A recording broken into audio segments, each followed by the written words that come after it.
मैं कंदर्प Madhav, physics teacher. आज के इस वीडियो में हम लोग बात करने वाले हैं क्लास 9th के फिजिक्स सब्जेक्ट से जो फर्स्ट चैप्टर है यानी कि मोशन चैप्टर के न्यूमेरिकल प्रॉब्लम्स, यानी कि जो एनसीईआरटी की बुक आपका है, जो सिलेबस प्रिस्क्राइब्ड है, उसमें जो न्यूमेरिकल क्वेश्चंस और जो सब्जेक्टिव क्वेश्चंस दिए गए हैं उनके बारे में हम लोग बात करेंगे। तो हम लोग स्टार्ट कर रहे हैं कहाँ से? तो जो बुक में अंदर में टॉपिक्स के बाद जो बॉक्स में क्वेश्चंस रहते हैं वहाँ से लेकर और एक्सरसाइज में जो क्वेश्चंस दिए गए वो पूरे क्वेश्चंस हम लोग करेंगे। तो फर्स्ट क्वेश्चन है, an object has moved through a distance. कोई ऑब्जेक्ट है जो कोई डिस्टेंस कवर कर रहा है, can it have zero displacement? तो क्या उसका ज़ीरो डिस्प्लेसमेंट हो सकता है? सो इफ़ यस, अगर आपका आंसर यस है, support your answer with an example.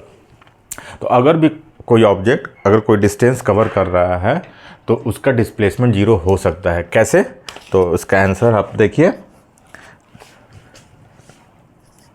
Solution क्या है? यस। कब? व्हेन एन ऑब्जेक्ट मूव तो इसका आंसर लिख सकते हैं आप कैसा? N object can have a zero displacement even when it has a move through a distance. यानी कुछ डिस्टेंस मूव कर रहा है फिर भी उसका जो डिस्प्लेसमेंट है वो जीरो हो सकता है। And this happens when final position of the object coincides with the initial position. ठीक, यानी अगर हमको इसको लैंग्वेज में इसका आंसर लिखना है तो क्या लिखेंगे कि N object can have zero displacement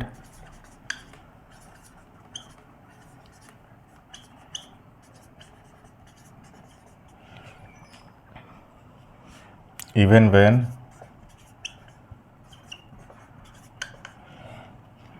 it has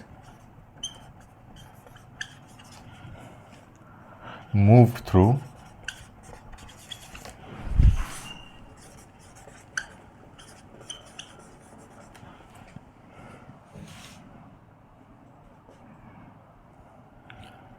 a distance. Okay, then this happens, और ये कब होगा? This happens when final position of the object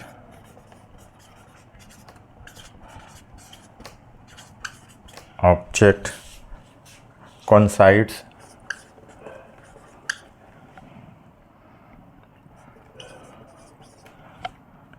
with its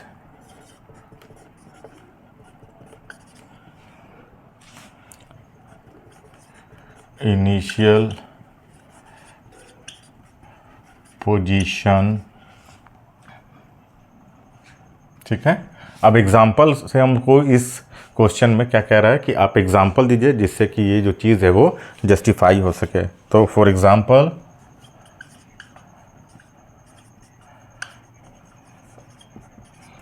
क्या? In going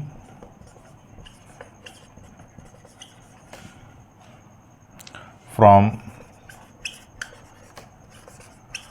home to school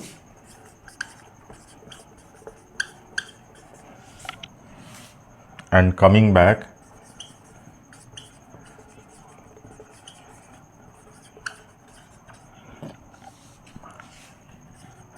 to home some distance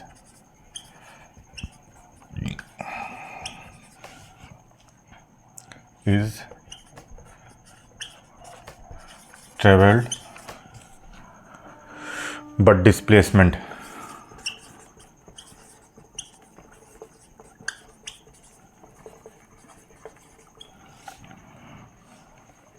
is zero. फिर से समझिए इस question में क्या कहा जा रहा है। पहला क्वेश्चन जो एनसीईआरटी बुक में आपका है, an object has moved through a distance. कोई ऑब्जेक्ट है जो कोई डिस्टेंस मूव कर रहा है, can it have zero displacement? तो अगर वो कोई डिस्टेंस ट्रेवल कर रहा है तो क्या उसका जीरो डिस्प्लेसमेंट हो सकता है? अगर आपका आंसर है if yes support your answer with an example, तो आंसर इसका क्या होगा सॉल्यूशन में, यस ऐसा हो सकता है कि आप कोई दूरी तय करें और वहाँ डिस्टेंस का तो कोई वैल्यू आए लेकिन जो डिस्प्लेसमेंट का वैल्यू हो वो जीरो आ जाए।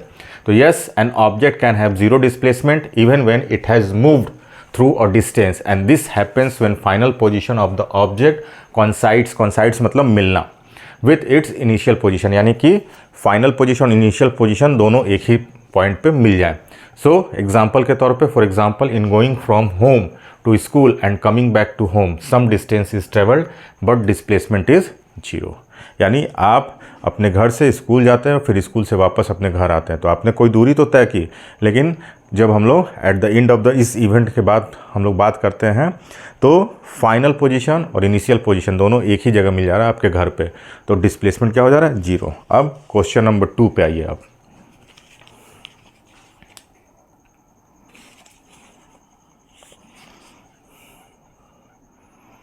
क्वेश्चन नंबर 2 क्या है,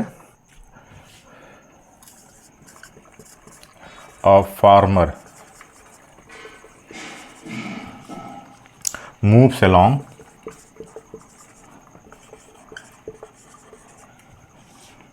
the boundary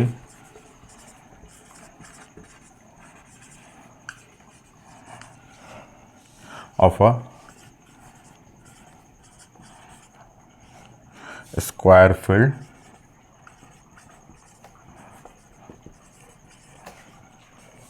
of side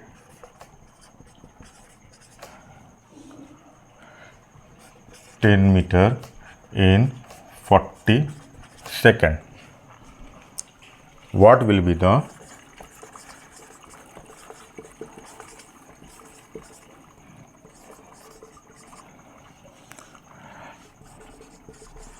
magnitude of displacement of the farmer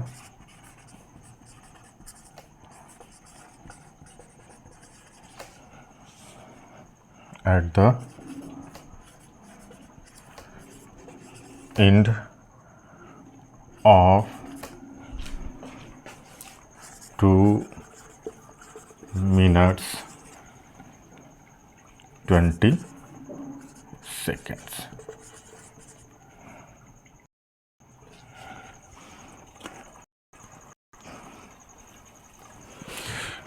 question number 2 क्या कह रहा है, a farmer moves along the boundary of a square field of side 10 meter in 40 second. कोई फार्मर है जिसके पास एक खेत जो कि स्क्वायर शेप का है और उस स्क्वायर का एक साइड 10 मीटर का है, तो स्क्वायर का साइड 10 मीटर है तो बाकी भी जो तीनों होंगे यानी वो सब सेम होंगे, यानी 10 मीटर 10 मीटर उसको और उसके बाउंड्री अगर हम लोग देखें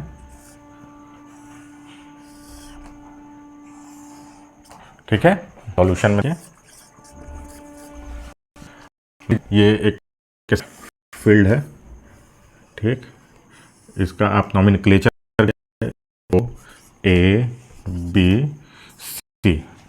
अब इसको कोई साइड अगर 10 मीटर का है तो ये भी 10 मीटर, ये भी 10 मीटर, ये 10 स्क्वायर है इसलिए, तो उस फार्मर को यहाँ से चल के यहाँ तक आने फिर यहाँ तक आने में 40 सेकेंड का समय है।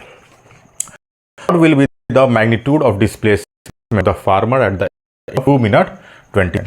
तो 2 मिनट 20 सेकेंड बाद वो फार्मर का पोजीशन कहाँ होगा, तो उस पोजीशन और इनिशियल हम लोग मान लेते हैं इस पॉइंट को कि हमने यहाँ से ऑब्जर्वेशन को डिस्प्लेसमेंट क्या होगा, डिस्प्लेसमेंट क्या है, the shortest distance between initial and final position. तो सबसे पहले अगर हम लोग देखें टाइम, तो देखिए न्यूमेरिकल प्रॉब्लम बनाने में सबसे पहले जो भी गिवन डेटा है उसको निकाल के आप लिख लीजिए। तो टाइम आपको यहाँ पे क्या हुआ है 2 मिनट 20 सेकेंड। अब 2 मिनट मतलब क्या हुआ 60 सेकेंड प्लस 20 सेकेंड 140 सेकेंड ठीक। अब अगर 40 second according to question 40 second 1 round हो रहा है, यानी 40 सेकंड में ओ से बी, बी और सी से ओ तक फार्मर जा रहा है। तो 1 सेकंड में कितना जाएगा, बाई 40 राउंड, और हमको कितने में निकालना है, 140 में। तो 140 सेकेंड में 1/40 multiplied by 140, that is 3.5 round. यानी जो ये फार्मर है वो 2 मिनट 20 सेकेंड यानी टोटल 40 सेकेंड में इस खेत का जो स्क्वायर शेप का है, जो साइड 10 मीटर का है, वो 3.5 मीटर तक चलेगा। यानी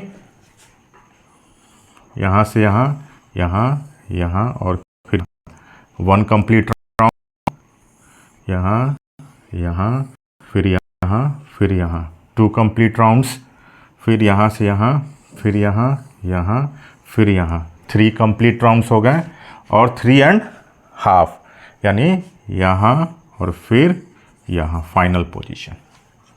तो क्वेश्चन में क्या पूछ रहा है, what will be the magnitude of displacement of the farmer at the end of 2 minutes and 20 seconds. यानी इसको स्ट्रेट लाइन से मिला दीजिए आपका, ठीक। तो ओ का जो वैल्यू आएगा that the answer of the question. अगर आप इसको देखेंगे ओ ए, तो दैट इज स्क्वायर है, तो ये 90 डिग्री होगा, तो ये राइट एंगल ट्रायंगल हो गया। तो ओ बी यानी हाइपोटेनस निकाला, तो O B is equals to root under O A square plus A B का स्क्वायर, ठीक। वैल्यू पुट कर दीजिए 10 और 10, तो 10 का स्क्वायर प्लस 10 का स्क्वायर, यानी रूट 100 प्लस 100 यानी कि रूट 200, यानी कि इसको आप लिख सकते हैं कितना, 100 मल्टीप्लाई बाई 2 यानी कि 10√2, that is the required displacement. यही वो आंसर हो गया 10√2, यानी what will be the magnitude of displacement? So the magnitude of displacement is 10√2 after the 2 minute 20 seconds, ठीक है। अब चलिए हम लोग थर्ड क्वेश्चन की तरफ चलते हैं।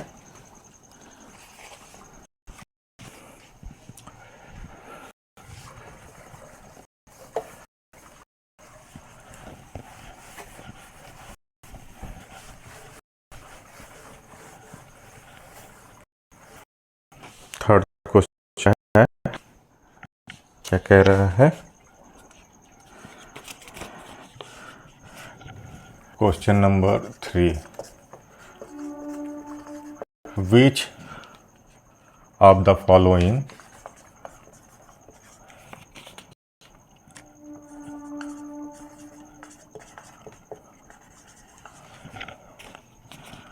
is true for displacement?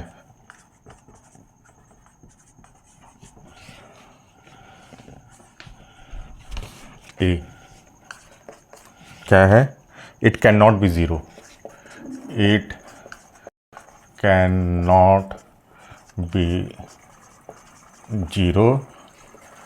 B, its magnitude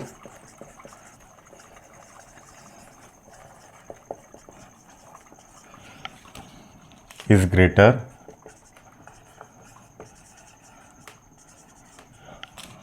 than the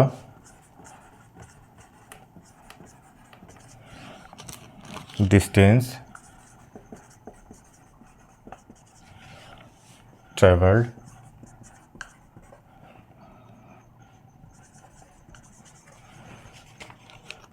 by the object.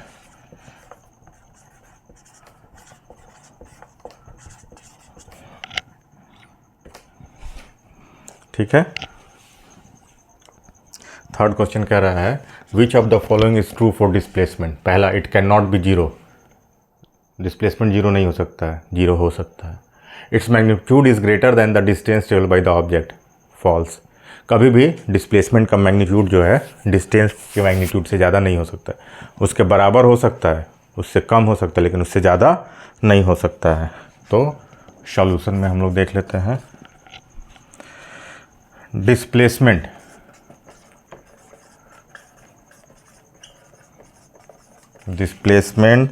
Can be zero, ये ज़ीरो हो सकता है। दैट मीन्स कि that statement is not a true statement, यानी कि द गिवन स्टेटमेंट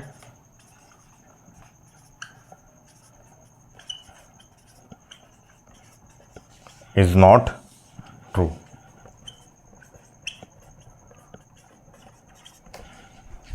ठीक, बी का आंसर है, तो ये ए हो गया, B. Magnitude of displacement,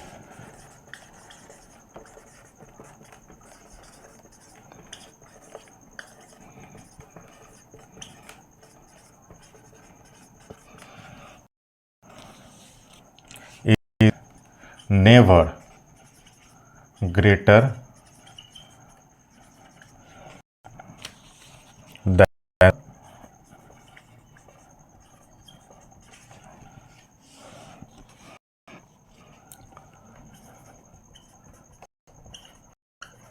distance traveled by the object। तो फिर the given statement is not true. Third question कह रहा है which of the following true for displacement. ये दो स्टेटमेंट में से कौन सा ट्रू है? पहला, it can not be zero, at B its magnitude is greater than the distance travel by the object. Answer क्या है? Displacement can be zero, displacement zero हो सकता है, डिस्टेंस कभी जीरो नहीं हो सकता है, डिस्प्लेसमेंट जीरो हो सकता है। दैट मीन्स कि ये जो स्टेटमेंट है, given statement is not true. B, magnitude of displacement is never greater than the distance travelled by the object. कभी भी डिस्प्लेसमेंट का वैल्यू डिस्टेंस के वैल्यू से बड़ा नहीं हो सकता, उसके बराबर हो सकता है, लेकिन उससे बड़ा नहीं हो सकता। दैट मीन्स कि the second statement also given statement is not true. अब आ जाइए थर्ड क्वेश्चन के पास। Just a movement.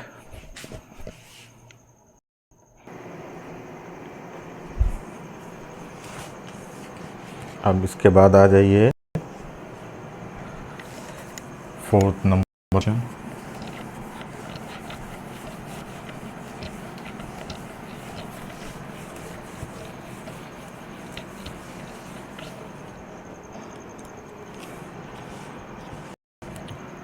नंबर 4 क्या कह रहा है?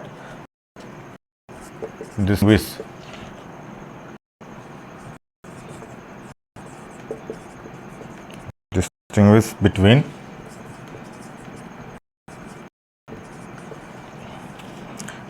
speed and velocity।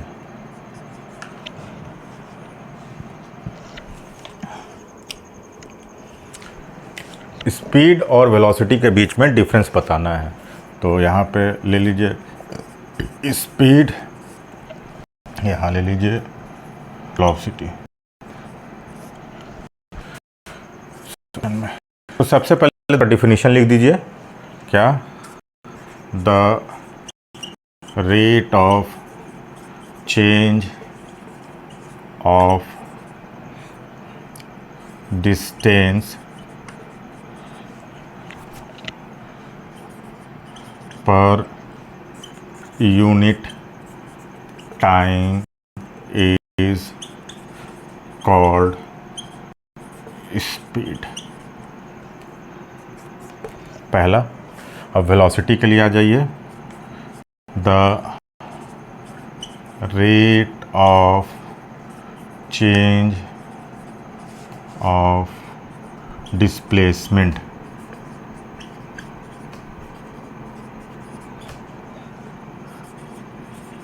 per unit time is called velocity. Second, it is a scalar quantity. जो speed है वो स्केलर क्वांटिटी है, ठीक है, और जो वेक्टर वेलोसिटी है तो it is a vector quantity, ठीक। तीसरा कि its SI unit is metre per second, और यहाँ भी third its SI unit is metre per second. दोनों कहीं क्या होगा, मीटर पर सेकेंड। चौथा, speed is equals to distance upon time, और यहाँ velocity is equals to displacement upon time, ठीक। तो ये डिफरेंसेस हो गए। अब इसके बाद आ जाइए, क्या है, question number 5।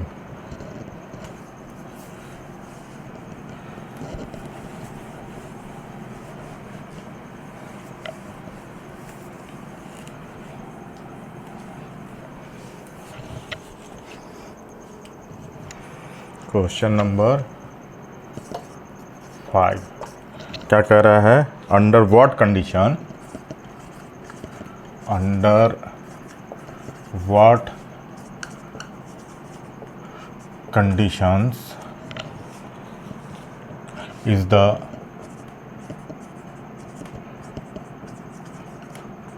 magnitude of average velocity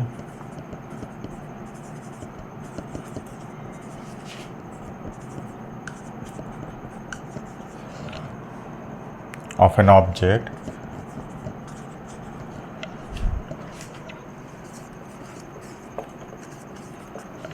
checked equal to its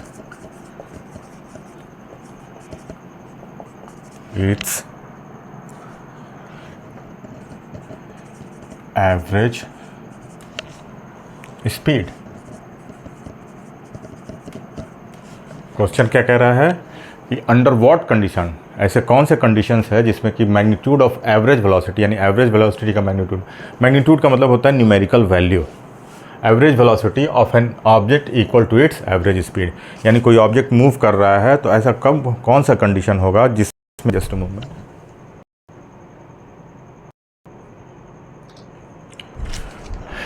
ऐसा कौन सा कंडीशन होगा कब हम लोग बोल सकते हैं कि एवरेज स्पीड और एवरेज वेलोसिटी दोनों जो है उसका वैल्यू सेम आए, न्यूमेरिकल वैल्यू यानी कि मैग्नीट्यूड। का आंसर है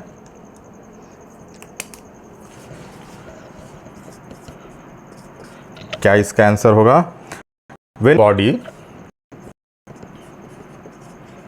when a body moves along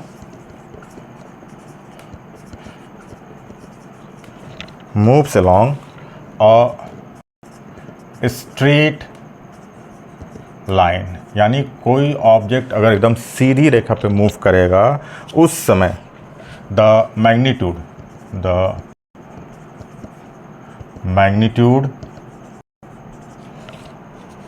of average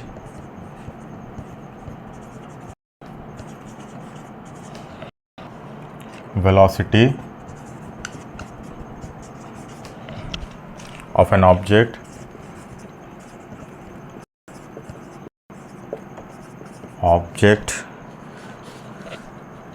is equal to its average speed. अगर कोई किसी स्ट्रेट लाइन पे मूव करेगा तो उसका एवरेज का वैल्यू और एवरेज वेलोसिटी का वैल्यू दोनों ही क्या आएगा, सेम आएगा। अब फिर यहाँ जाइए,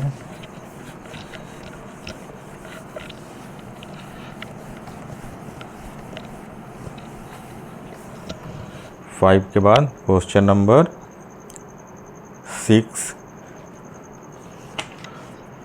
क्वेश्चन नंबर 6 क्या कह रहा है, what does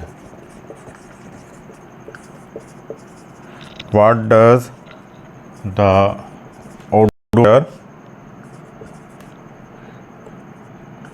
odometer of an automobile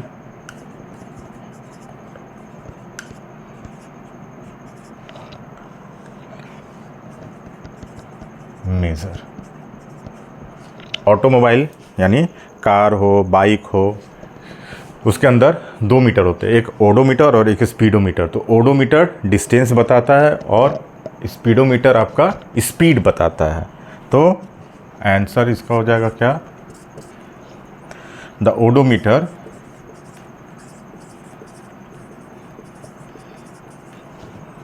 of an automobile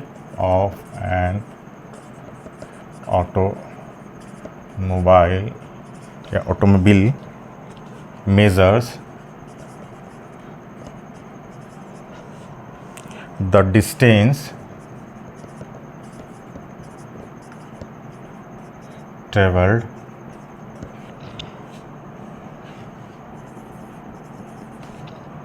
by the vehicle।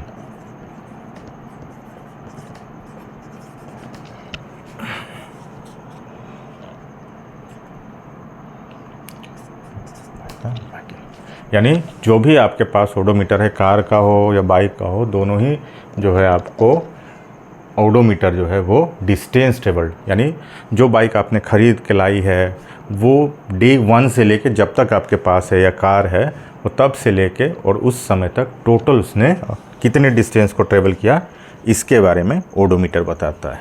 ठीक है, अब आ जाइए क्वेश्चन नंबर 7 क्या कह रहा है, what does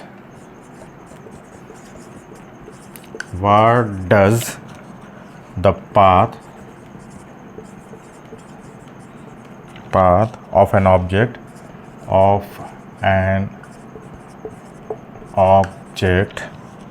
look like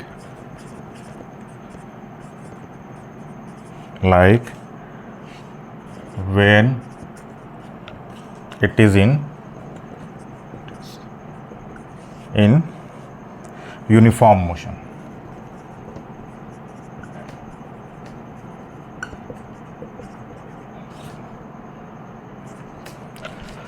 What does the path of an object look like when it is in uniform motion? यानी कोई ऑब्जेक्ट अगर यूनिफॉर्म मोशन में है तो उसका पाथ आपको कैसा दिखाई देगा।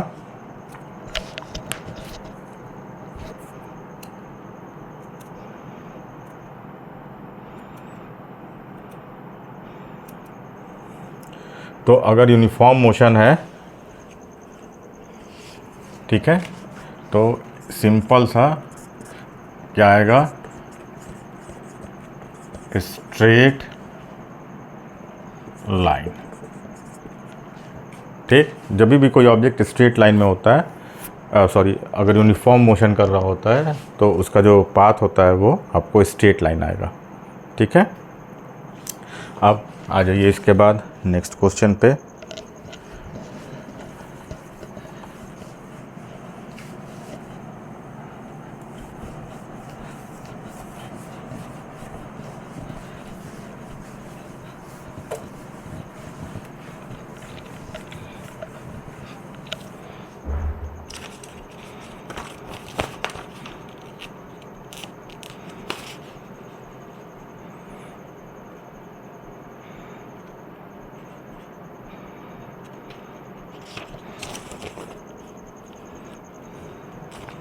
क्या है, during an experiment, question number 8,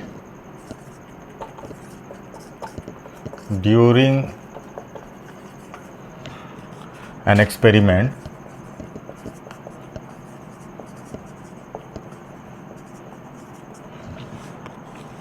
a signal from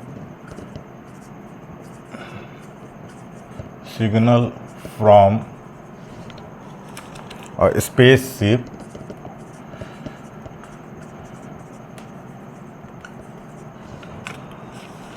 reached the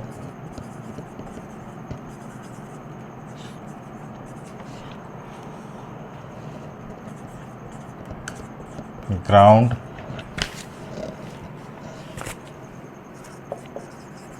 station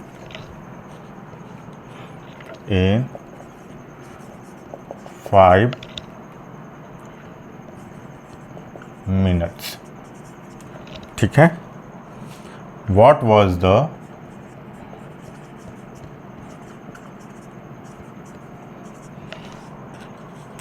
distance of the spaceship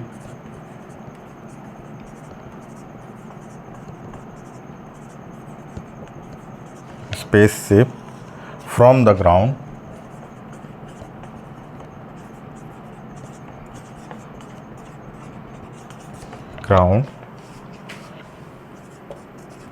station? The signal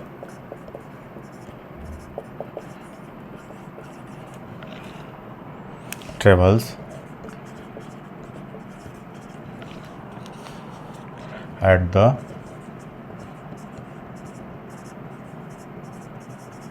speed of light, that is 3 into 10 का पावर 8 मीटर पर सेकेंड. तो ये न्यूमेरिकल क्वेश्चन में क्या कह रहा है उसको समझिए. न्यूमेरिकल क्वेश्चन जब भी आए तो घबराना नहीं है. क्यों? क्योंकि सबसे पहले आपको क्या करना है, उस क्वेश्चन को एक बार पढ़ लीजिए, फिर उसके अंदर जो डेटा दिया हुआ है यानी गिवन डेटा है उसको नोट डाउन कीजिए. तो सबसे पहला हम लोग काम करते हैं, गिवन दैट क्या क्या दिया है. During an experiment a signal from a space ship reached the ground station in 5 minute. यानी कि सबसे पहले टाइम दिया है 5 minute. What was the distance, क्या निकालने के लिए बोल रहा है, distance. Space ship from the ground station, the signal travels at the speed. Speed कितना दिया है, 3 into 10 का पावर 8 मीटर पर सेकेंड. तो इस न्यूमेरिकल क्वेश्चंस में जो भी हमारे पास डेटा है हमने उसको नोट डाउन कर लिया. दूसरा काम क्या देखना है कि जो हमारे पास डेटा है, जो न्यूमेरिकल है, वो सेम यूनिट में है कि नहीं. तो स्पीड मीटर पर सेकंड उसका ऐसा यूनिट होता है, तो 3 into 10 to power 8 मीटर पर सेकंड में दिया. टाइम का ऐसा यूनिट होता है सेकंड, लेकिन यहाँ दिया हुआ है मिनट में. तो पहला चीज़ 5 multiplied by 60, 300 सेकंड. अब ये सेम यूनिट में आ गया. डिस्टेंस निकालना है. आपको पता है speed is equals to distance upon time. Distance का वैल्यू निकालना है तो टाइम को इस साइड लेके चले आइए. तो speed multiplied by time that is equals to distance. Speed कितना है, तो इसको ऐसा लिख लीजिए आप, यहाँ डिस्टेंस लिख लीजिए और स्पीड यानी 3 into 10 का power 8 metre per second multiplied by time that is 300 second. अब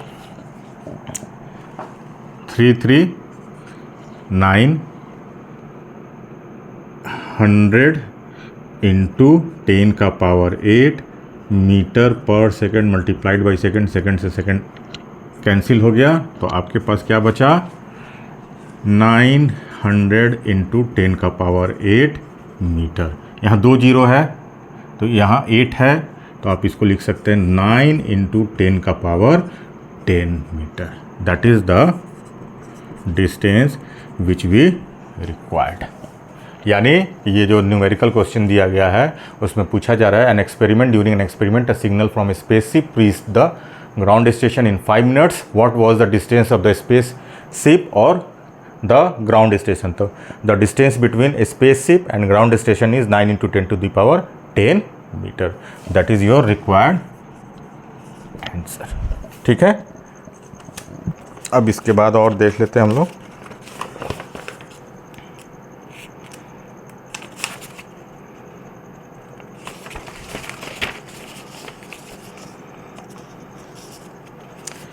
तो इस वीडियो में हम लोग इतने यानी टोटल नंबर ऑफ 8 जो न्यूमेरिकल एनसीईआरटी बुक में जो आपके क्वेश्चंस दिए हैं फ्रॉम चैप्टर स्टार्ट होता है उसके बीच बीच में जो क्वेश्चन है, फिर एक्सरसाइज में क्वेश्चंस हैं, तो हम लोगों ने फ्रॉम फर्स्ट क्वेश्चन से स्टार्ट किया सबका आंसर करना।